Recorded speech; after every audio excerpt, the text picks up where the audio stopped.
자유의 여신상 그림을 올려놨어요. 예. 오늘 자유의 가치, 예, 자유가 우리에게 얼마나 중요한지를 한 번 더 또 되새기는 그런 시간이 되었으면 좋겠습니다.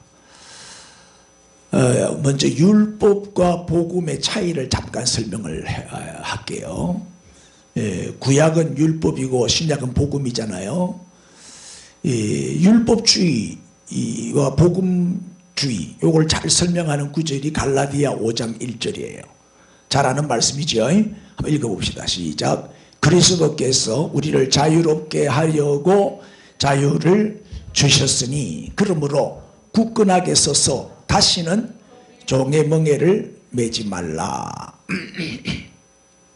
여기 자유라는 말이 나오고 종이라는 말이 나와요. 전에는 우리가 종이었는데 예수님이 오셔서 우리의 죄를 대신 담당하시고 피 흘려 죽어 주심으로 우리에게 자유를 주셨어요. 죄에서 자유, 저주에서 자유, 사망에서 자유, 악자까지 아멘 안 하네. 심판에서 자유, 우리에게 자유를 주셨단 말이에요. 예수님이 이 땅에 오신 목적은 우리를 자유인이 되게 하기 위해서.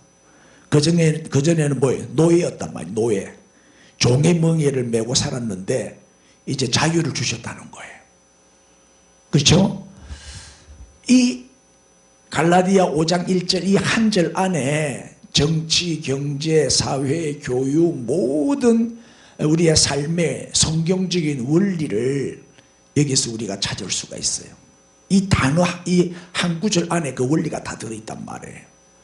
여기서 이제 율법과 복음의 차이를 알 수가 있는데, 자, 여기 지금 두 종류의 사람이 나오지요. 자유인이 나오고 또 종, 노예가 나오잖아요. 근데 율법주의는 뭐냐? 율법주의의 대표적인 종교가 유대교지요. 유태인들이죠. 유태인들은 철저하게 율법을 지키는 율법주의자들이잖아요. 그리고 그 외에 뭐 이슬람이라든지 힌두교라든지, 인도는 거의 힌두교거든요. 중동에는 거의 이제 이슬람이고, 그죠? 그 다음에 이제 이태리 같은 경우는 뭐 거의 뭐 100% 가까이 가톨릭이잖아요. 유럽은 대부분 가톨릭이 또 많아요. 뭐 이태리 안에 로마 안에 그 바티칸 그 베드로 대성당이 그 있잖아요. 그래서 이태리는 뭐 거의 다 가톨릭이죠. 이게 다 율법주의입니다. 율법주의의 특징은 뭐냐? 율법을 지켜야 구원받아요. 율법을 지킴으로 이제 구원을 받는데, 한마디로 행위구원이죠. 행위구원. 여러분, 행위로 구원받는다면 구원받을 자가 있어요, 없어요? 하나도 없습니다. 그리고 저 사람들 구원받아요, 못 받아요? 절대 못 받아요. 우리가 아무리 착하게 선하게 살아도 100% 의로울 수는 없어요. 맞습니까? 제 아무리 성인군자라도 완전한 자는 없다니까. 예? 그러니까 행위로 구원을 받는다고 그러면 행위가 완전해야 되는데 613개 율법을 다 지키는 사람 있다 없다? 절대 없죠. 그러니까 구원 못 받는 거예요. 그리고 이게 뭐냐? 율법에 딱 묶여가지고 사니까 율법대로 안 살면 구원을 못 받으니까 그 율법에 매여 사는 거예요. 이게 이제 노예를 만드는 시스템이란 말이에요. 이게 노예제도, 노예를 만드는 시스템이 율법주의. 노예의 특징이 뭐지요? 시키는 것만 해요. 노예들은요, 지가 알아서 안 해요. 시키는 대로 하는 거예요. 시키는 대로. 노예 생활 해봐서 알죠? 여러분, 조그마한 가게를 하나 운영을 해도 종업원은요, 시키는 것만 합니다. 맞습니까? 주인은 전부 다 일이 눈에 보입니다. 주인은 안 시켜도 지가 알아서 합니다. 지가 일을 찾아서 이거 해라 저거 해라 시키고 자기가 알아서 다 합니다. 주인과 종의 차이는 하늘과 땅 차이죠. 그 노예는 시키는 것만 하고 월급만 받아 먹으면 되면 돈 때문에 하는 거잖아요. 그러니까 자율성이 없어요. 율법주의는, 그죠? 종은 자율성이 없습니다. 타율에 의해서, 타의에 의해서. 그래서 시키니까 억지로 하는 거예요. 좋아서 하는 게 아니에요. 돈 때문에 먹고 살기 위해서 할 수 없이 하는 거예요. 그리고 일을 하고 나면 대가를 요구해요. 내가 3시간 일했으니까 3만 원 주세요. 뭐 이런 식으로. 맞습니까? 이게 율법주의는요, 노예를 만들어내는 시스템으로 되어 있어요. 그런데 반대로 복음주의는, 자, 복음주의의 대표적인 종교가 우리 기독교죠. 우리 기독교는 행위로 구원받는 게 아닙니다. 어떻게 구원받아요? 믿음으로 구원받는 거예요. 예수님이 내 죄를 담당하시고 대신 죽어 주셨다. 예수님이 나의 구원자이시다. 그렇게 믿으면 되는 거예요. 그렇게 믿으면 내 죄가 없어지고, 아멘. 그렇게 은혜지, 은혜. 믿음도 하나님이 주시는 선물이니까 100% 은혜로 구원을 받는 은혜의 종교가 기독교죠. 그래서 우리에게 자유를 주셨어요. 이제 너는 심판 안 받는다. 너는 지옥 안 간다. 너는 의롭게 됐다. 너는 지금 죽어도 천국 간다. 영생이 주어졌다. 아멘. 그래서 우리는 자유인이 되는 거예요. 더 이상 죄에 매여 살면 안 되는, 죄의 종의 멍에를 벗고 이제는 자유롭게 자유인으로 살아야 돼요. 그래서 자유의 특징이 뭐예요? 선택권이에요. 내가 스스로 선택할 수 있는 게 자유요. 맞습니까? 내가 선택할 수 없다면 그건 자유가 없는 거지. 내 마음대로 못하는데 시키는 대로만 해야 된다면 노예지, 노예. 그래서 복음주의의 특징은 자율성이에요. 자율성. 내가 좋아서 스스로 하기 때문에 대가를 요구해요, 안 해요? 안 합니다. 내 일인데 뭐. 내가 좋아서 했는데. 여러분, 교회 봉사를 해도 그렇습니다. 여러분이 억지로 한다면 여러분 율법주의 신앙생활을 하고 있는 거예요. 기쁨으로 내가 좋아서 내가 스스로 원해서 기쁨으로 하고 있다면 그 복음주의 신앙생활을 하는 분. 헌금을 해도 그렇고 11조 낼 때마다 오른손에 중풍이 온다. 억지로 드린다. 그건 율법주의의 매인. 왜? 11조 안 하면 벼락 맞을까 싶어가지고, 11조 안 하면 저주받을까 싶어서, 내가 11조 안 내면 사업이 부도가 나고 애들이 교통사고가 나가 죽고 마누라는 암에 걸려 죽을까봐 그게 무서워서 벌벌벌 떨면서, 그런 율법주의에 매여 있는 거죠. 우리는 축복받기 위해서 11조 하는 게 아닙니다. 베풀어 주신 은혜와 축복이 너무 감사해서 하는 거지. 모든 것이 주께로부터 왔고 주의 것이기 때문에 감사해서 그 중에 하나를, 이 모든 것은 하나님의 것입니다 하는 신앙 고백의 표현으로 11조를 드리는 거지. 무슨 조건부로 하는 게 아니라니까. 우리는 대가를 요구하지 않아요. 맞습니까? 이게 자유란 말이에요. 자, 조금 더 설명하면 자유의지. 우리 하나님이 인간을 창조하시고 아담과 하와를 창조하시고 제일 먼저 주신 게 뭐예요? 자유를 주셨잖아요. 자유의지. 선택권을 줬다 이 말이에요. 생명나무가 있고 선악과가 있어요. 에덴 동산에. 그 선택할 수 있는 권한을, 그 자유를, 그 권리를 인간에게 주신 거예요. 아담에게 주신 거예요. 그런데 아담과 하와는 그 선택권을 잘못 사용한 거지. 하나님이 주신 자유를 바로 사용해야 되는데, 생명나무를 먹어야 되는데, 그래야 영원히 사는데 생명나무를 선택하지 않고 선악과를 선택했단 말. 정령 죽으리라. 그래서 죄의 시조가 되고 말았어요. 그러니까 자유는 뭐예요? 자유는 좋은 것이지만 잘못 사용하면 그 결과 따르는 책임은 내가 져야 되는 거예요. 맞죠? 결과 책임은 내가 져야 돼. 그래서 자유를 남용하거나 악용하면 안 되는 거죠. 우리 그리스도인은 이 자유를 어떻게 사용해야 되냐? 이제 오늘 이게 메시지란 말이에요. 오늘 본문 9절을 한번 보시죠. 그런즉 너희의 뭐가? 자유가 믿음이 약한 자들에게 걸려 넘어지게 하는 것이 되지 않도록 조심해라. 그 침돌이 되지 않도록 조심해라. 내가 이 자유를 잘못 사용해가지고 남을 실족시키면 안 돼요. 죄짓게 하면 안 돼. 여러분, 자유, 선을 행할 수 있는 자유와 악을 행할 수 있는 자유가 4개 있어요. 하나님 우리에게 자유를 주셨거든. 악을 행할 수 있는 자유도 있어요. 다음에 선을 행할 수 있는 자유도 있고. 그럼 우리 그리스도인들은 이 자유를 어디에 써야 되죠? 선을 행하는 데 써야 안 되겠어요?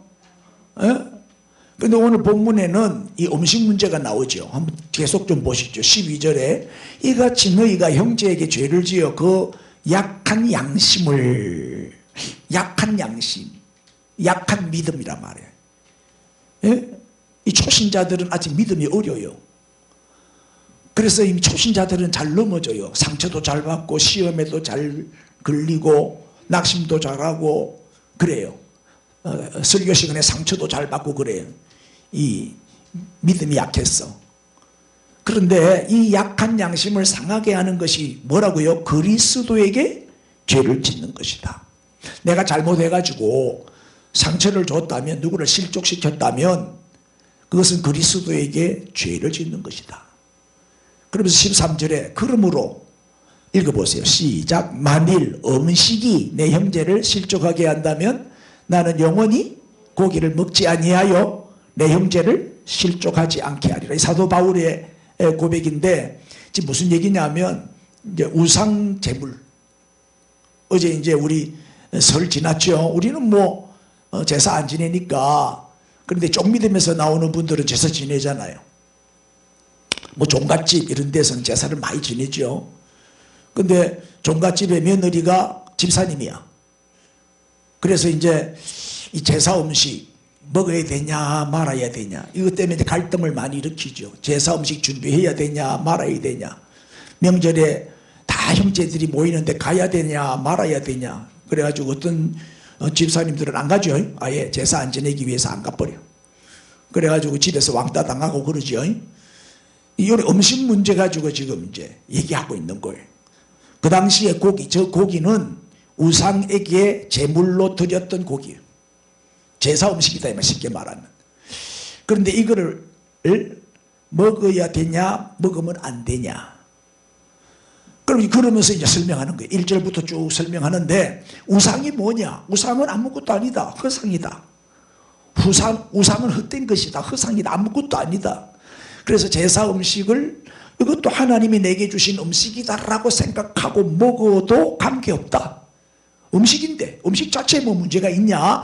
이 음식 자체는 아무 문제가 없다. 그게 오미 붙은 것도 아니고 그냥 맛있게 먹으면 된다. 그러나 그 음식을 먹음으로써 다른 사람들이 실족한다면, 내가 그 음식을 먹는 걸 보고 시험에 든다면 나는 영원히 고기를 먹지 않겠다는 거예요. 자, 여러분 맥주 한잔 마신다고 지옥 가요? 빨리 안 간다 하세요. 안 가요. 그런데 유럽이나 뭐 영국이나 독일 같은 데는 맥주가 음료수예요. 그래서 그 유럽 쪽에 유학 갔다 온 목사님들, 나도 친구들이 많이 있는데 홀짝홀짝 한 잔씩 해요.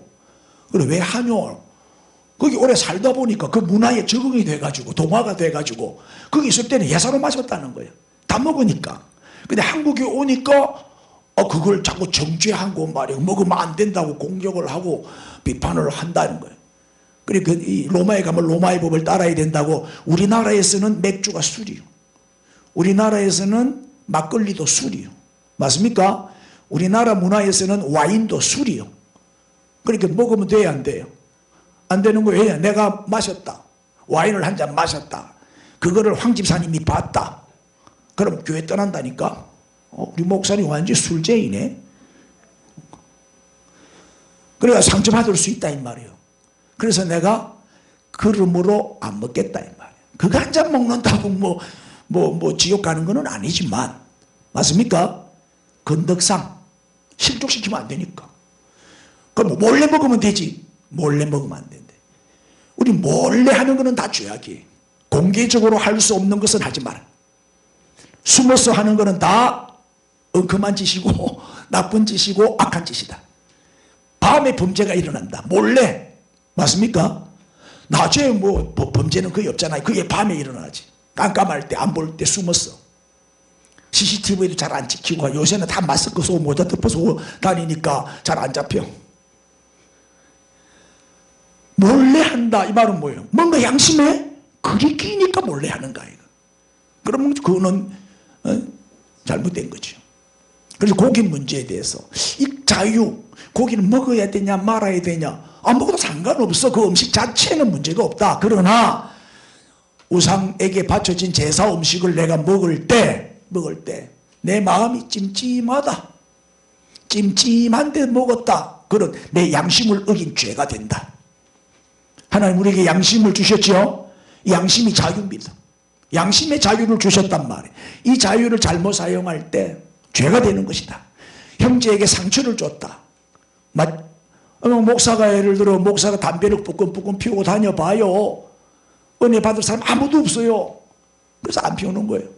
그게 뭐 구원하고 직접적으로 뭐 관계 있는 것은 아니지만 건덕상 은혜가 안 될 때는 하지 마라. 그래서 사도 바울도 내가 고기를 영원히 먹지 않아서 내 형제를 실족지 않게 하겠다 그런 거예요.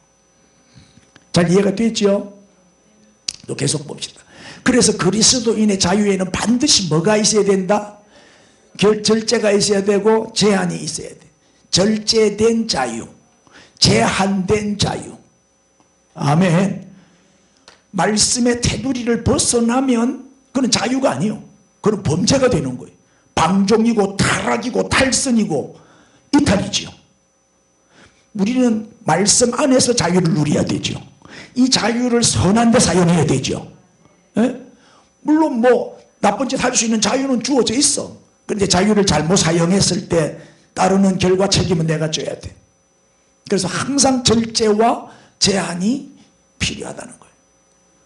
자, 양심의 원리. 양심의 원리. 이 판사들도 그렇잖아요. 판결을 내릴 때 뭐에 따라서 판결을 내려요? 법과 그 다음에 뭐예요? 양심에 따라. 법과 양심에 따라. 그걸 돈 받아먹고 양심을 속이고 유전 무죄 이렇게 판결을 하면 그건 엉터리다 이 말이에요.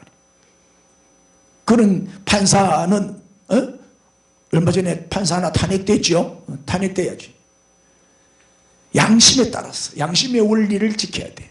그리고 항상 믿음이 약한 자, 초신자, 아직 믿음이 어린 자, 그리고 이웃을 배려를 해야 돼. 내가 이렇게 함으로써 상처받는다면 나는 하지 않겠다. 누구를 실족시키는 거라면 이 자유를 쓰지 않겠다. 그래서 이거를 율법과 복음의 차이를, 율법은 노예를 만드는 제도고 복음은 자유인을 만드는 제도라 이 말이에요. 시스템이 완전히 다르다 이 말이에요. 이거를 최초로 발견한 사람이 누구라고요? 마틴 루터였다 이 말이에요. 마틴 루터가 종교개혁을 일으키기 전까지는 가톨릭이었잖아요. 이 가톨릭은 노예 시스템이거든. 이거를 마틴 루터가 발견해. 이게 이제 종교개혁을 일으키게 된 동기가 되는 거예요. 가톨릭은 노예 시스템이다. 보세요. 가톨릭은 교황이라는 단어를 써요. 교황, 종교의 황제. 이 교황이라는 건 왕이라는 뜻이잖아요. 그리고 교황 무엇을? 교황은 죄가 없다. 교황의 말은 진리고 법이다. 이 말이 안 되잖아요. 교황도 똑같은 사람인데 사람 위에 사람 없고 사람 밑에 사람 없는데 모든 사람은 법 앞에 평등해야 되는데 교황의 말은 바로 법이다. 교황은 죄가 없는 사람이다. 그리고 교황을 왕으로 섬기는 가톨릭의 모든 신도들은 다 뭐예요? 교황을 왕으로 섬기는 노예들이다 이 말이에요. 그리고 면죄부는 뭐죠? 돈 주고 죄를 사함받는 거예요. 내가 큰 죄를 지었으면 돈을 많이 내고 돈으로 죄를 사하는 표가 면죄부 아니에요. 이게 사기치는 거죠. 돈으로 죄를 사해주는 종교가 가톨릭이다. 그리고 결국 가톨릭은 뭐예요? 행위구원이잖아요. 행위구원. 그리고 헌금을 많이 바치게 해서 연옥을 만들어 가지고 사기치고 그 후손이 헌금을 많이 하면 죽은 조상이 연옥에서 천국으로 옮겨진다고 이렇게 속이고,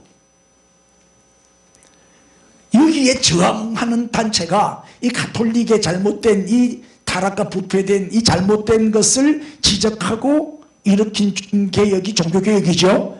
그때 탄생한 종교가 개신교죠. 이 개신교를 프로테스탄트라 그래요. 프로테스탄트의 뜻이 뭐다?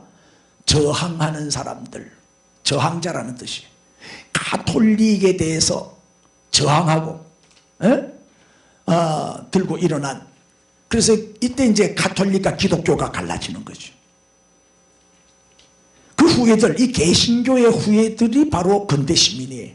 이 근대 시민이 왜 근대 시민이라고 하냐 하면 이 사람들이 이제 가톨릭에서 나와가지고 자유롭게 내가 하고 싶은 걸 만들어서 팔고 자유롭게 경제활동을 해가지고 돈을 많이 벌었어요. 그래가지고 자본가가 된 거예요. 그 많은 돈으로 혁명을 일으켜요. 그게 근대 시민혁명이에요. 그 근대 시민혁명인 대표적인 시민혁명이 제일 먼저 영국에서 일어났어요. 1688년. 두 번째 1776년에 미국의 독립전쟁이 있죠. 미국의 독립전쟁, 그게 시민혁명이에요. 그리고 프랑스에서 1789년에 또 일어났었는데, 이 시민혁명을 일으킨 목적이 뭐죠? 절대 왕정을 폐지하고, 다시 말해 왕을 없애고 민주주의 국가, 민주 정치를 확립시킨 혁명이 근대 시민혁명이다 이 말이에요. 절대 왕정, 절대 군주제를 폐지한 거예요. 우리도 옛날에 조선시대는 뭐예요? 왕이 주인이고 우리 국민들은, 백성들은 다 뭐예요? 왕의 노예들이었잖아요. 왕은 신이요, 신. 왕이 주인이야. 우리는 다 그의 종들이고 노예들이고. 왕은 아무리 법을 어겨도 괜찮아. 사람을 죽여도 괜찮아. 법이 없어. 왕이 법이라. 이게 절대 왕정이에요. 지금 유일하게 북한이 그런 나라죠. 김정은이는 아무리 잘못해도 처벌을 안 받아. 그래서 우리나라는 대통령도 잘못하면 처벌받아. 전 대통령 둘이 다 지금 감방에 갇혀 있잖아요. 이게 민주국가다 이 말이에요. 절대 군주제. 이걸 폐지하고 민주정치를 확립한 그 혁명. 그렇죠. 저 시민혁명이 이제 성공함으로 영국도 왕정국가였잖아요. 절대 왕정국가였어요, 영국이. 그 지금 뭐로 바뀌었어요? 지금도 왕이 있어요, 엘리자베스.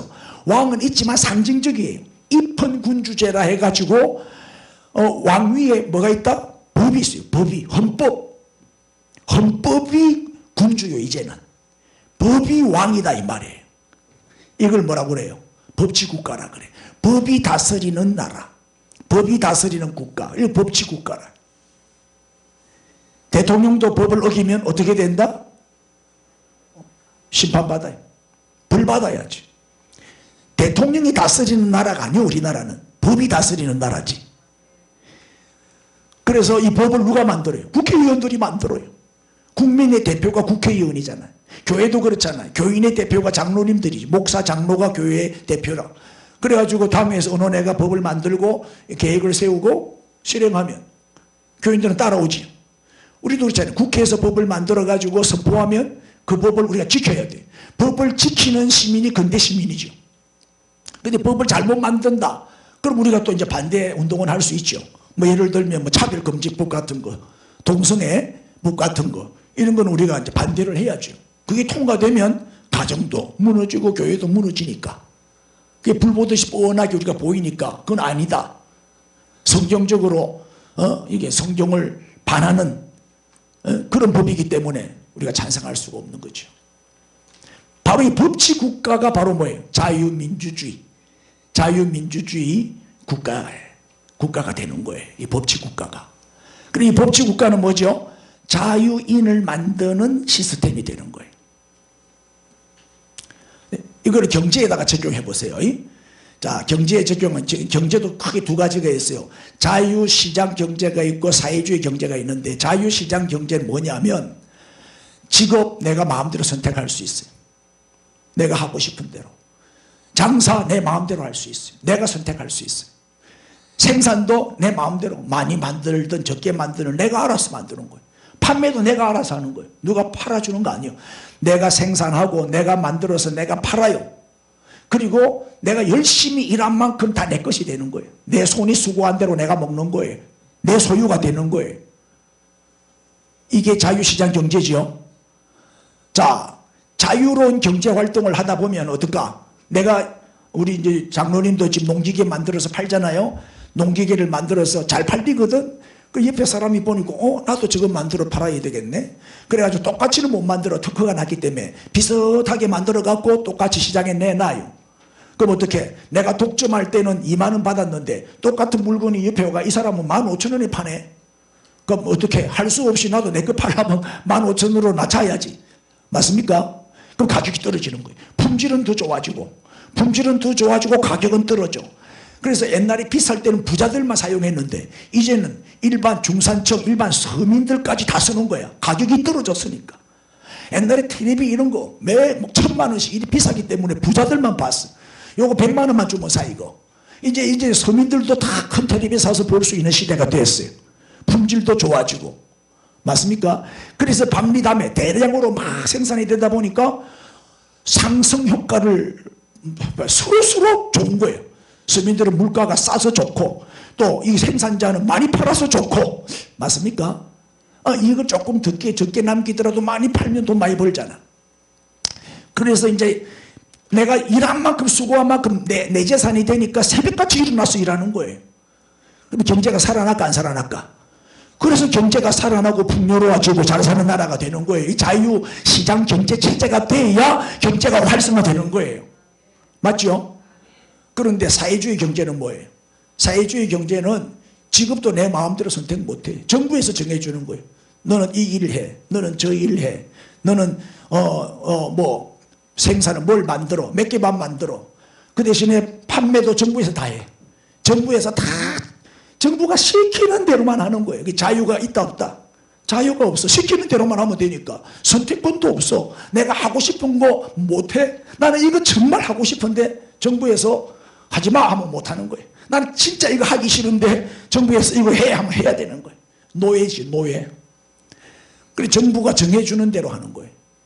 그리고 그 대신에 똑같이 월급도 똑같이 줘. 이게 배급제야 배급제. 똑같이 주고 모든 재산은 국유화, 토지 공유, 이런 거 해가지고 전부 다 재산을 다 뺏어가요. 모든 재산은 국가 재산이 돼버려요. 개인 재산은 인정하지 않아요. 이게 사회주의 경제. 몰락하겠죠? 누가 열심히 일하겠어요? 열심히 안 하겠죠? 내 거 안 되는데 뭐. 내 거 안 되는데 누가 열심히 일하겠어요? 자, 이걸 교육에다가 적용해 보세요. 이 교육도 이 헌법 31조 1항 이렇게 되어 있어요. 모든 국민은 능력에 따라 균등하게 교육을 받을 권리를 가진다. 이걸 잘 봐야 돼. 능력에 따라 균등하게 교육을 받을 권리를 가진다. 그러니까 어떻게 해야 돼요? 학생 개개인의 은사를 보고 적성을 보고 능력에 따라서 내가 하고 싶은 거, 내가 잘하는 거 선택할 수 있는 다양한 학교가 있어야 되는 거예요. 공부 잘하는 애들끼리 모아서 공부를 시키면 상승 효과가 나타나겠죠. 맞습니까? 그럼 공부를 더 잘하게 되겠죠. 공부 잘하는 애들끼리 공부를 시키니까 더 공부 성적이 올라간단 말이에요. 공부 잘하는 애하고 공부 못하는 애하고 같이 섞어놓고 한자리에서 가르치면 어떻게 되겠어요? 그러면 공부 잘하는 애는 싱겁고 재미가 없고 공부 못하는 애는 그래도 어려워. 그럼 중간 수준을 맞추다 보면은 위에 공부 잘하는 애들도 졸고 못하는 놈들도 졸고 중간 애들만 공부하는 거야. 이거는 아주 낭비된 아주 잘못된 교육 시스템이다 이 말이에요. 그러니까 보세요. 사립학교, 자율학교, 특목고 이런 애들 공부 잘하는 애들끼리 공부를 시켜서 서울대, 연고대 다 집어넣는 거예요. 그리고 하버드 대학에도 가고 공부 잘하는 애들끼리 공부를 시키니까 상향 평준화가 되는 거예요. 보세요. 똑같은 나무를 똑같은 땅에 심었어요. 심었더니 똑같이 물을 주고 비료를 줬는데 어떤 나무는 키가 커요. 어떤 나무는 키가 작아. 자, 내가 지금 농사를 짓는데 유실수 사과나무를 심었는데 똑같은 종자를 깎아 심었는데 어떤 사과는 사과가 100개나 달리는데 어떤 사과는 10개도 안 달려. 그런 나무가 있어요 없어요? 있지. 똑같을 수가 없지. 그러면 이 농부는 어떻게 해야 돼요? 키가 큰 나무 보고 니는 왜 쓸데없이 키가 크냐? 잘라내라. 제일 키 작은 나무에게 맞춰라. 키 작은 나무에게 맞춰가지고 더 큰 나무는 다 잘라내버리라. 이거는 뭐예요? 하향 평준화죠. 그러나 제일 키 큰 나무에게 기준을 맞추고 키가 덜 큰 나무에게 비료를 주고 물을 주고 정성을 쏟아서 그 나무를 더 크게 자라도록 하면 상향평준화가 되겠죠. 전체적으로 나무가 클 거 아니요. 제일 키 큰 나무에다가 맞추면 말이에요. 이거라니까. 근데 현 정부는 어떤 정책을 가지고 있느냐. 혁신 초, 중, 고 모든 학교를 혁신학교로 전환을 지금 하려고 하고 있어요. 획일적인 교육을. 왜? 차별을 없애야 되니까. 차별금지법. 차별을 없애야 되니까 공부 잘하는 애든 못하던 애든 다 한 대 섞어놓고 똑같은 획일적인 교육을 시키는 거예요. 그렇게 되면 전체적으로 성적이 어떻게 된다? 떨어질 수밖에 없죠. 학력 수준이 저하될 수밖에 없죠. 그러니까 이게 좋은 정책이요, 나쁜 정책이요? 나쁜 정책이요. 그래서 이번 정부 들어와가지고 사립학교, 자율학교, 통합학교 다 없애버렸잖아요. 저기에서 공부한 애들이 서울대, 연고대 제일 많이 들어가거든요. 공부 잘하는 애들이.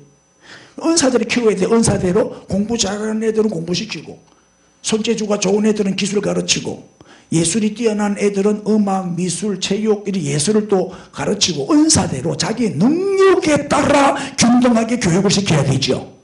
그걸 무시해버리는 거예요.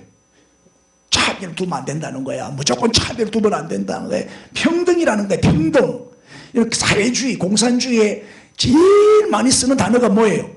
평등이다. 월급도 똑같이, 일도 똑같이, 무조건 평등이라는 거예요.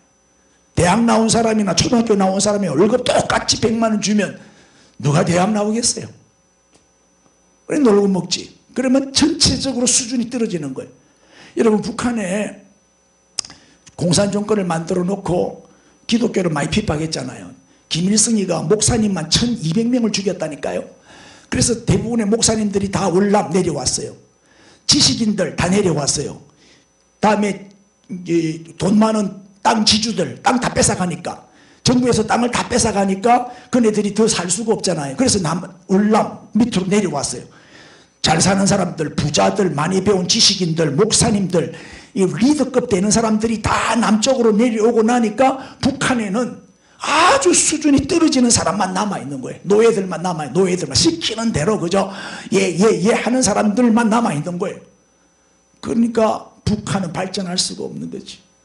그리고 우리 남한이 이렇게 발전한 이유가 똑똑한 사람들이 다 내려와가지고 각계각층에서 리더가 되니까 남한은 엄청나게 성장하고 발전하는데, 모든 전 분야에 걸쳐서 경제뿐만 아니라 교육, 교회 모든 면에서 놀랍게 발전하는데 북한에는 뛰어난 인재가 없는 거예요. 똑똑한 사람이 없는 거예요. 평등, 무조건 평등을 주장하니까. 자, 여러분, 평등이 더 가치가 있어요? 자유가 더 가치가 있어요? 그거 확실해요. 그런데 평등의 가치가 자유의 가치보다 더 고평가를 하는, 평등의 가치를 고평가하고 자유의 가치를 저평가하니까, 여러분, 자유, 평등은 물론 중요하지만 자유가 없는 평등은 아무 의미가 없어요. 자유가 더 중요하죠. 자유. 그래, 자유를 뺏어가는 게 공산주의, 사회주의다 이 말이에요. 그래서 사회주의는 한마디로 뭘 만드는 제도다? 노예를 만드는 노예제도 시스템이다. 자, 의식주를 정부에서 무상 제공합니다. 집도 줍니다. 똑같이 배급도 줍니다. 정부에서 전부 무상 제공입니다. 공짜 돈, 여러분, 공짜 돈 받으면 돼요, 안 돼요? 그런데 받았어요, 안 받았어요? 받아놓고 그 말하면 되나? 여러분, 이 공짜 돈이 바로 마약입니다. 마약. 이 마약은 특징이 뭐예요? 자꾸 사용량이 늘어난다는 거예요. 사용할 때마다. 그래서 중독성이 있어요. 그리고 나중에는 의존성, 이제 마약에 의존하게 되는 거예요. 나중에 통제가 안 돼. 여러분, 공짜 천국. 북한이나 공산국가는요, 전부 공짜예요. 공짜 복지. 벌써 우리도 65세 이상 되면 공짜로 다 노령연금 주고 다 하잖아요. 노인 일자리 얼마나 많이 만들어가지고 공짜로 돈 주잖아요. 일하는 척만 하면 돼. 일주일에 3일만 나가면 또 한 4, 50만 원 준다며. 공짜 현금, 재난지원금 이래가지고 공짜로 또 100만 원씩 50만 원씩 주고, 또 백신 이제 또 들어왔는데 공짜 백신, 또 교육도 무상교육, 고등학교까지 이제 앞으로 초중 고등학교까지 무상교육 시킨대요. 무상교육, 공짜 교육, 공짜 치료, 공짜 검진, 코로나에 걸렸다 이런 공짜로 정부에서 싹 다 해줘요. 에이즈 환자는요 공짜로 전부 다 해줘요. 에이즈 걸렸다 죽을 때까지 정부에서 공짜로 치료 다 해줘요. 어마어마한 돈이 들어가는 거예요. 응? 왜 그렇게 할까? 왜 공짜를 자꾸 줄까? 이게 이제 포퓰리즘 마약이라 그래요. 포퓰리즘 마약. 이 정권을 유지하고 장기 집권하기 위한 수작을 부리는 거죠. 여러분 공짜를 받으면요 첫째 게을러져요. 공짜로 주면 일 안 한다니까요. 그 다음에 꿈이 없어져요. 공짜로 주는데 뭐 꿈도 비전도 없어져요. 정신이 황폐하게 되고 영혼을 깔아먹는 게 공짜예요. 그냥 우리 애들 보고도 그래요. 공짜로 뭐 주지 마라. 애들이 예를 들어 뭐 옷 사주세요, 폰 사주세요, 뭐야 또 뭐 사주세요, 장난감 사주세요, 축구공 사주세요 할 때 절대로 공짜로 사주지 마라. 과제를 줘라. 그 과제를 다 해왔을 때 상으로 사줘라. 상으로. 그래야 애들이 어릴 때부터 경제에 대해서 공부를 하게 돼. 공짜로 키우면 안 돼. 공짜는 없다. 절대 공짜는 없다는 걸 가르쳐야 돼. 어릴 때부터. 왜 동의를 안 하네? 응? 공짜 노예를 만드는 거예요. 노예. 왜냐하면 공짜를 주면요 창의력이 없어져. 내가 스스로 뭘 이렇게 하려고 안 해요. 자발성이 없어져. 시키는 것만 억지로 하지 내가 알아서 안 해. 종이 돼버렸기 때문에. 주인이 돼야 내가 알아서 하는데 주인으로 살아야 되는데 종으로 살잖아요. 여러분 공짜도 3번만 받으면 권리가 된다는 말이 있어요. 이 사회주의 나라 공짜로 이렇게 배급 주고 똑같이 이렇게 평등 사회 만든다고 하다가 다 망했잖아요. 다 무너졌잖아요. 아르헨티나 잘 알죠? 아르헨티나. 여러분 서울에서 말뚝을 딱 박으면요 정반대, 지구 정반대편이 아르헨티나입니다. 우리나라 정반대. 이 아르헨티나가 남미의 진주라고 일컬어질 정도로 엄청나게 잘 사는 나라였어요. 우리 한국보다 훨씬 부유한 나라였어요. 그런데 이 나라가 포퓰리즘 복지를 한 거예요. 무상교육. 그래서 국가 부도 나버렸어요. 이 디폴트라고 그러죠. 채무불이행, 빚을 못 갚는 거예요. 그 신용불량 국가가 돼버렸어요. 포퓰리즘 이 무상으로 교육시키고 무상으로. 베네수엘라 알죠? 베네수엘라, 에콰도르 다 망했어요. 다 공짜 포퓰리즘 복지하다가 다 무너진 나라예요. 그리스 뉴스를 통해서 많이 봤죠. 이 그리스는 너무 실업자가 많으니까 실업자를 어떻게 해결했느냐. 공무원을 놀려서 실업자를 해결했어요. 전부 공무원 만들어버린 거예요. 공무원들은 뭐예요? 정부에서 공짜로 돈 주는 사람들이. 퇴직 후에도 연금 줘야 돼. 죽을 때까지 연금 줘야 되잖아. 대학까지 교육 물어야. 그리스는 공짜 교육. 그리고 졸업은 했는데 취직할 공장이 없네. 취직할 데가 없네. 해외로 다 나가는 거. 해외로 다 나가. 결국 그리스는 부도가 나고 말았어요. 그 항구, 아름다운 그 그리스의 항구 중국에 팔아먹었잖아요. 섬들을 지금 하나씩 팔고 있잖아요. 빚을 못 갚으니까 빚더미 올라앉아버린 거예요. 그리스가 포퓰리즘 복지하다가. 그런데 영국은 예외예요. 영국도 공짜 복지가 아주 많았죠. 강성 노조 때문에 하도 데모를 하니까. 그러다가 영국이 몰락 위기가 됐을 때 대처 수상이 등장한 거예요. 이 대처 수상이 이거를 치료를 했어요. 공짜병을 치료한 사람이 대처 수상이. 노조와 정면 대결을 한 거예요. 노조 파업을 하고 난리요. 그런데도 이 대처 수상 조금도 요동하지 않고 그 노조와 싸워서 이겼죠. 그래서 철의 여인이라는 별명이 붙었어요. 무슨 얘기냐? 공짜는 없다. 왜 다 공짜로 달라고 하냐? 우리나라는 공짜는 없다. 반드시 일을 해라. 그래가지고 악의 고리를 끄는 사람이에요. 그래서 공짜를 없앴더니 영국이 부활을 했어요. 영국의 경제가 다시 살아났단 말이에요. 네? 지금 우리 한국이 지금 공짜로 망하고 있는 거예요. 지금 공짜 돈, 공짜 복지. 나라 빚이 1000조가 넘어요. 우리나라가 1000조가 넘는데 국가 예산은 또 556조로 엄청나게 또 올렸어요. 뭐 때문에? 공짜로 돈 퍼주려고. 그러다 보니까 이 많은 돈을 만들려고 하니까 세금을 2배, 3배로 올릴 수밖에 없는 거예요. 우리 애도 건강보험료가 2배 이상 올랐다 하더라고. 3배? 그 내가 열 안 받게 생겼어요. 그러니까 내가 지금 또 이 강의를 하는 거예요. 국민 의식을 바꿔야 돼. 뭘 몰라요. 너무 몰라. 공짜로 주고 좋아가지고 뭐 어쩔 줄 모르고 또 이제 뭐 서울시장, 부산시장 할 때 막 표 막 찍어주겠지. 공짜로 돈 주니까. 그게 다 내 돈인 줄 모르고 내가 갚아야 될 빚인 줄 모르고 말이야. 이제 우리나라도 이제 그리스처럼 제주도 아마 팔아먹을지도 모르겠어요. 제주도를 팔아먹을 생각을 하고 있는 것 같아 지금. 제주도에 지금 딱 엄청나게 중국에 많이 팔렸어요. 인사합시다. 정신 차립시다. 공짜 좋아하지 마세요. 아이들 교육시킬 때도 공짜로 뭐 주지 마세요.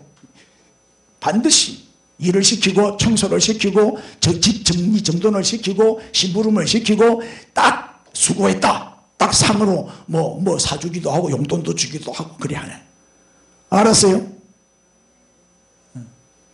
내가 이 설교를 했기 때문에 이제 우리 며느리가 우리 손자한테 돈 안 줘도 이제 달라 소리 못해. 이제 죽으라고 일을 해야 돼. 뭐 예를 들어서 성경을 한번 읽고 마태복음을 다 읽고 오너라. 마태복음 5장을 다 암송해가 오너라. 그러면 내가 뭐 해줄게. 그러면 상으로 주는 거예요. 공짜가 아니야. 내가 상으로 받은 거니까. 그럼 떳떳하잖아 나도. 맞습니까? 책을 한번 읽히고 난 다음에 상을 주고. 얼마든지 뭐 많잖아. 자, 내가 아르헨티나, 그리스, 영국 예를 들었어요. 자, 보세요. 정부가 공짜로 우리에게 뭘 주잖아요. 그러면 갑을 관계가 형성돼 버려요. 그럼 나는 이제 정부를 의존할 수밖에 없어요. 정부에서 안 주면 나는 굶어 죽어요. 그럼 노예가 되는 거지. 그때부터 정부의 노예가 되는 거예요. 직업 선택권이 없습니다. 직업도 정부에서 정해줍니다. 거주 이전의 자유가 없습니다. 이사도 마음대로 못 갑니다. 너 진주에서 살아라 하면 진주 살아야 됩니다. 나 서울 가고 싶은데요. 안 돼 하면 못 갑니다. 이사도 마음대로 못 합니다. 그게 실제로 북한이 그렇습니다. 북한은 평양에 구경도 못 갑니다. 출입증이 있어야만 북한에 구경하러 들어갈 수 있어요. 여권, 요즘 말하면 여권이 없으면 못 들어가. 말기 알아들어요? 그런데 살고 싶어요? 선택권이 없다니까요. 간단합니다. 평등한 사회를 만드는 방법, 100% 평등사회를 만드는 방법은 뭘 없애면 된다? 자유를 없애면 됩니다. 그러면 끝납니다. 이렇게 중요한 게 자유입니다. 여러분, 자유 이름은요 다 읽습니다. 자, 개인주의, 민주주의의 기초가 이러면 개인주의라고 하니까 이기주의를 생각하는데 아닙니다. 이기주의가 아닙니다. 개인주의는 개인을 존중하고 개인의 가치를 인정하고 개인의 권리와 자유를 존중하는 그것이 개인주의입니다. 이 개인주의에서 민주주의가 나온 겁니다. 아멘. 보세요. 성경적입니다. 우리는 하나님의 형상대로 지음받았죠. 천하보다 귀한 존재지요. 아멘. 우리가 얼마나 귀한 존재인지 한번 보세요. 본문 11절에 보니까 그러면 내 지식으로 그 믿음이 약한 자가 멸망하나니 그 다음 읽어보세요. 시작. 그는 그리스도께서 위하여 죽으신 형제라. 왜 형제를 실족시키면 안 되냐? 그 형제를 위해서 예수님이 죽으셨다는 거예요. 예수님은 그 한 형제를 위해 나 하나를 위해 죽어주셨다 이 말이에요. 한 영혼 한 영혼을 살리시려고 예수님이 대신 죽어주실 만큼 가치 있는 존재가 개인의 존재다 이 말이에요. 개인의 가치다 이 말이에요. 아멘. 그러나 반대로 집단주의는 뭐예요? 집단주의 전체주의죠. 이 사회주의를 전체주의라 그래. 이 집단에만 오히려 관심이 있죠. 집단. 그리고 개인의 권리, 개인의 자유 없어요. 그걸 인정하지 않아요. 유물주의죠. 이 인민민주주의입니다. 인민민주주의는 집단주의입니다. 자유민주주의는 개인주의입니다. 개인주의와 집단주의의 차이를 아셔야 돼요. 자, 얼마 전에 천안문에서 민주화 운동이 일어났죠. 천안문에서 우리에게 자유를 달라 민주화 운동이 일어났을 때 어떻게 진압을 탱크를 갖고 와서 밀어버렸어요. 그래서 천안문 광장이 피바다가 됐어요. 무조건 다 죽여버려요. 이 사람들은 개인의 가치를 인정하지 않아요. 어? 이 집단주의가 이렇게 무서운 거예요. 이 집단주의는 집단의 관점에서 보죠. 그래서 가진 자와 없는 자, 금수저와 흙수저 집단으로 보는 거예요. 그럼 나는 어느 쪽 집단인가? 다수자와 소수자. 다수자는 항상 악하고 소수자는 항상 선하다. 이게 집단주의의 생각이에요.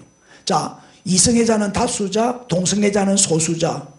그래서 동성애자는 피해자, 이성애자는 가해자. 집단으로 보기 때문에. 그래서 성소수자는 피해자다. 이런 논리를 펴는 게 좌파 아니에요. 좌파. 이게 집단주의. 집단주의는 좌파들입니다. 인민민주주의. 인민민주주의는 개인을 부정합니다. 개인을 부정하고 집단을 강조합니다. 그러나 민주주의는, 자유민주주의는 개인의 자유를 강조합니다. 할렐루야. 그리고 개인주의는 뭐예요? 사유재산을 인정합니다. 그러나 집단주의는 모든 재산이 국가 소유입니다. 개인 재산이 없습니다. 보세요. 개인주의는 사유재산을 인정하지. 내 것이 돼야 열심히 일할 거 아니에요. 할렐루야. 그러나 우리 기독교인들은 내 것이라고 해서 내 마음대로 씁니까? 선한 일에 쓰잖아요. 이 기독교의 이 정신이 들어가면요, 돈을 함부로 안 써요. 그 돈 갖고 재 안 지어요. 타락하지 않아요. 사치하지 않아요. 명품백 들고 다니지 않는다니까. 찔리는 사람 두 사람 있네. 그 돈으로 정말 근금절약, 내가 고생해서 번 돈이기 때문에 아꼈어요. 공짜로 주는 돈은 막 쓴다니까. 뭐 재난지원금 이래가지고 돈 그때 30만 원인가 나왔지 한번. 우리 집사람이 카드 딱 받아와가지고 여보 나갑시다, 돈 쓰러 갑시다, 공짜 돈이니까 공짜로 씁시다. 그래서 맛있는 거 사 먹었다니까. 내가 고생해서 벌어야 아껴 쓴다니까. 그리고 가치 있는 데 쓰지. 기독교의 그 정신이 들어가면 돈을 함부로 안 써요. 주의 일에 쓰고 헌금하고 선교하고 대접하고 구제하고 나누고. 뭐 찔릴 때 라면 안 돼. 완화돼 원래. 한국교회가 정말 회개해야 돼요. 너무 잘못한 게 뭐냐. 이 자유의 가치를 지키지를 못한 거예요. 하나님이 우리에게 주신 최고의 축복이 뭐다? 자유잖아요. 하나님이 주신 자유의 가치를 이 소중함을 모르고 지키지를 못했어요. 자, 하나님의 이름이 뭐라고 그랬어요? 내가 스스로 있는 자, 스스로 자자의 말미암을 유자, 자유라 그랬어요. 하나님의 이름이 자유라니까요. 그래서 하나님이 자유이신 하나님이 우리에게 자유를 최고의 선물로 축복으로 주셨는데 우리가 그걸 지키지를 못하고 지금 죄에 다시는 종의 멍에를 매지 말라고 했는데 지금 종의 삶을 살고 있단 말이에요. 노예의 삶을 살고 질질 끌려다니고 말이에요. 얼마나 안타까운 일이에요. 자유를 잘못 사용해가지고 그 자유를 가지고 방종하고 타락하고 범죄하고 내 배만 채우고 우리가 얼마나 잘못했어요. 한국 기독교가 얼마나 타락했느냐 말이에요. 얼마나 세속화가 됐느냐 말이에요. 물량주의로 흘러가고 말. 우리 한국에서 제일 잘 사는 사람이 목사님들이라니까. 김재돈 목사만 빼놓고 이러면 안 되는 거거든. 자유를 잘못 사용한 거지. 사탄의 목표는 뭐다? 사탄의 목표는요, 이 마지막 때가 되면 최후의 발악을 한다 그랬죠. 교회와 가정을 파괴하는 게 목표입니다. 왜? 하나님이 직접 만드신 기관이 가정과 교회입니다. 이 교회와 가정은 하나님이 직접 만든 기관이에요. 국가는 사람이 만들었지만 이 가정과 교회는 하나님이 직접 만들었다니까요. 그래서 이게 사탄의 공격 대상입니다. 그래서 이 가정을 파괴하기 위해서 만드는 게 뭐예요? 성평등입니다. 이 성평등을 만들어 놓으면 가정이 이제 무너집니다. 가정은 해체되는 거예요. 남자들끼리 결혼해라, 여자들끼리 결혼해라, 게이, 레즈비언, 동성애자들이 판을 치고 돌아다니. 그러고 이제 성차별하지 마라. 성차별. 차별금지법이라는 게 이게 무서운 거예요. 동성애자들을 차별하지 말고 소아성애자들을 차별하지 말고 아이들만 대상으로 삼는 사람이 있어요. 소아성애자. 회춘한다고 애들하고 해야지 건강하게 오래 산다고. 이상한 사상을 갖고 아이들만 대상으로 성폭력하는 조두순 같은 이런 애들 있잖아요. 이 소아성애자죠. 그 외에 건친상간, 짐승하고 하는 수간, 덴마크는 개하고도 결혼하잖아요. 이래 되면 가정은 어떻게 된다? 가정은 해체되는 거지. 가정 없어요. 그걸 결혼 안 하잖아요. 독신주의. 결혼 안 해. 결혼 안 하는 사람은 회개하고 빨리 결혼해야 돼. 윤 목사님. 예? 아니 결혼 안 하면 애를 못 낳아. 애를 못 낳으면 다음 대가 끊어져. 대한민국은 지구상에서 사라질 나라라 그래. 하도 애를 안 낳아가지고. 맞죠? 이거는 큰 범죄란 말이에요. 범죄. 비웃지 말고 중매 좀 해주세요. 그 다음에 이제 교회 파괴입니다. 자, 교회를 파괴하는 방법은 뭐다? 바로 공산주의입니다. 이 공산주의가 들어오면 교회는 무너지는 겁니다. 왜냐하면 공산주의의 반대 세력이 기독교잖아요. 지금 보세요. 예배 방해하는 거 보세요. 교회 무너뜨리려고. 코로나 이용해가지고. 딴 데는 다 괜찮아요. 지하철은 하루에 서울의 지하철은 750만 명이 타요. 하루에 730만에서 750만 명이 타요. 1년이면 수억이 타요. 그래도 한 명도 확진자가 나오지 않았어요. 지하철에서는. 교회에서만 나오는 거예요. 교회에서만. 이게 다 뒤집어 씌우는 것이 뭐예요 이게. 그 증거가 어디 있어요. 교회에서 나왔다는 증거가. 아니 오늘 예배 드렸다고 확진됩니까? 이게 확진은 한 열흘에서 보름이 지나야 그 증세가 나타난답니다. 어디서 지가 지하철에서 감염돼 와가지고 식당에서 밥 먹다가 회사에서 직장생활 사람들 동료들 가운데 감염돼 와가지고는 주일날 일주일에 딱 한 번 교회 와서 예배 1시간 드렸다고 감염됐어? 교회가 바른지라? 이 미친놈들 이렇게 교회를 핍박할 수가 있어요? 그러니까 간단해요. 공산주의 들어오면 한국교회는 무너지는 거고. 지금 보세요. 교회만 없애버리면요 이 나라 금방 공산주의 됩니다. 사회주의 됩니다. 우리나라는.